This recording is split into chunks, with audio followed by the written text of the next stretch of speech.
Smile 2 is the sequel to Parker Finn's small indie, not indie, but small budget anxiety attack sort of fueled horror film Smile from 2022.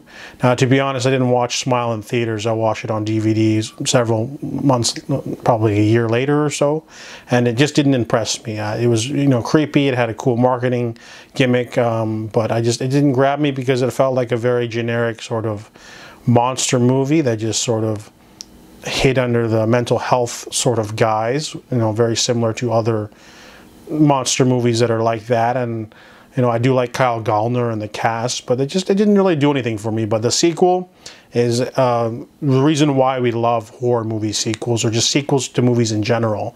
The sequel is bolder, bigger, badder, bloodier, bonanza, or just bananas, really.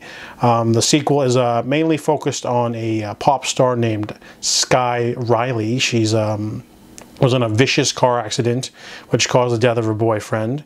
So she spent the last year recovering physically, mentally, spiritually.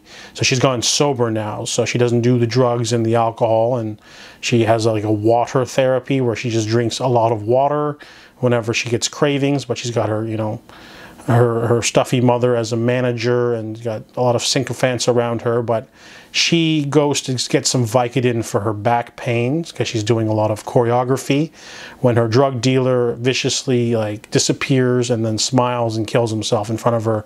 A traumatic death to pass on the creature, the I don't think it has a name, but it's like the smile creature.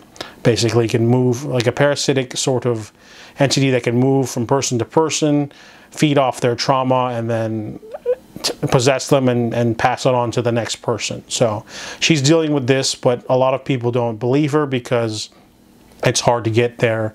And also, whenever she's acting strange, people think she's back on drugs, and she's got her comeback to think of. So she's trying to reconnect with an old friend named Gemma, and there's a mysterious man named Morris who tries to help her out, and it's basically just a slow crawl sort of movie. The movie's very ambitious in every aspect. It's bloodier, it's more violent, it's longer, but I think the heart of the movie is rooted to the main character. Naomi Scott plays her so well. There's so much character development, so much trauma, emotional baggage going on, and then they just sort of pile on the extra aspects like the pressure of the new tour, and pressing the label manager, extra charity events, you know, fan autograph things that are very awkward. There's a lot of pressure put on her, social media, things like that, and she's very alone. So they really multiply the stress factor a lot, because the first movie, I don't remember what Rose's job was, but it just didn't seem very, you know, it seemed very like normal. It's more interesting when you have a main character who has like a job that's more in the public eye. It'd be like if Freddy Krueger wasn't killing teenagers, but he went after the president or something. It'd be like a lot more turned up to 11. So Smile 2 definitely does that. There's a lot more going on, more characters, more set pieces. There's some really interesting... Parker Finn seems to be sort of experimenting with camera work. There's a lot of upside down shots, drone shots, dutching the camera, one-shot takes that are pretty cool. That just everything just sort of seems grandiose. The budget goes up, the acting, the set pieces, everything just sort of dialed up to 11, which I loved.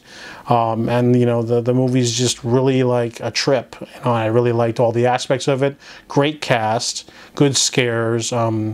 This is, you know, why people like big budget horror sequels, or just movie sequels in general, because it's just a massive improvement on everything we've seen before. It's not a repeat with a different person. They pile on the celebrity fame and all the other terrible things. There's some really creepy moments in this movie too. So Smile 2 is a bombastic, larger, messier, bloated sequel, but I loved it all the same. And I give it a 7.5 out of 10.